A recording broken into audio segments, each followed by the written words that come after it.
Superior vena कवा। हमारे शरीर का अपर वाला जो पार्ट होता है उसका जो ब्लड होता है डीऑक्सीजनेटेड ब्लड, वो हमारा आता है सुपीरियर वेना कवा के थ्रू हमारे हार्ट, और ये है हमारा इंफीरियर वेना कवा। इंफीरियर वेना कवा से हमारे शरीर का निचला पार्ट का जितना भी डीऑक्सीजनेटेड ब्लड है यानी कि जो प्योर नहीं है वो हमारे हार्ट में आता है।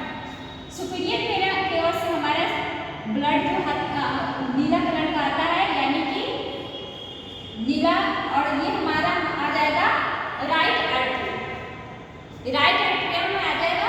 राइट आर्टरियम में आने के बाद ये हमारा यहाँ पे एक बल्ब होता है, बल्ब लगा रहता है, बल्ब इसलिए लगा रहता है ताकि जो पंपिंग होता है तो नीचे को ब्लड ऊपर न हो, इसलिए हमारे यहाँ पे एक बल्ब लगा रहता है। उस बल्ब का नाम होता है ट्राइकस्पेट। ट्राइकस्पेट बल्ब खुलता है और जो डीऑक्सीजनेटेड ब्लड यानी कि नीला ब्लड होता है वो हमारे राइट वेंट्रिकल्स में जाता है। लेफ्ट वेंट्रिकल्स में जाने के बाद पंपिंग के टाइम, पंपिंग जब होता है तो उस टाइम जो डीऑक्सीजनेटेड ब्लड है वो हमारा पल्मोनरी आर्टरी में जाता है। यहाँ पे एक बल्ब लगा रहता है जिसको पल्मोनरी बल्ब बोलते हैं। पल्मोनरी बल्ब से खुलता है पल्मोनरी बल्ब, फिर हमारा जो डीऑक्सीजनेटेड ब्लड होता है वह जाता है पल्मोनरी आर्टरी।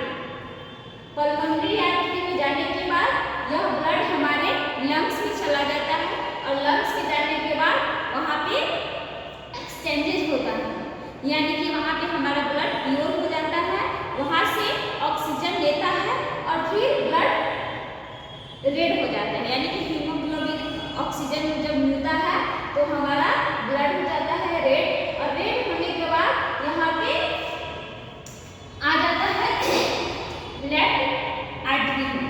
लेफ्ट आर्टरी में आ जाता है। लेफ्ट आर्टरी में आने के बाद यहाँ से एक बल्ब खुलता है, उस बल्ब का नाम होता है बाइकस्पेट बल्ब। बाइकस्पेट बल्ब या इसको हम न्यूट्रल बल्ब भी कहते हैं। यह बल्ब खुलता है और हमारा जो है ब्लड लेफ्ट वेंट्रिकल्स में आ जाता है। लेफ्ट वेंट्रिकल्स में आने के बाद यहाँ से फिर पंपिंग के टाइम ही हमारा ब्लड जाता है एरोटिक बल्ब खुलता है। एरोटिक बल्ब यानी कि एरोटा वाला आर्टरी में जाता है। यहाँ का जो बल्ब होता है इसको हम एरोटिक बल्ब कहते हैं। एरोटिक बल्ब से ब्लड हमारे एरोटा में जाता है, और एरोटा जो होता है वहाँ से हमारा ब्लड पूरे शरीर में सप्लाई होता है। हार्ट जो होता है, हार्ट का जो वजन होता है लगभग 260 से 310 के बीच में रहता है, यानी कि फीमेल में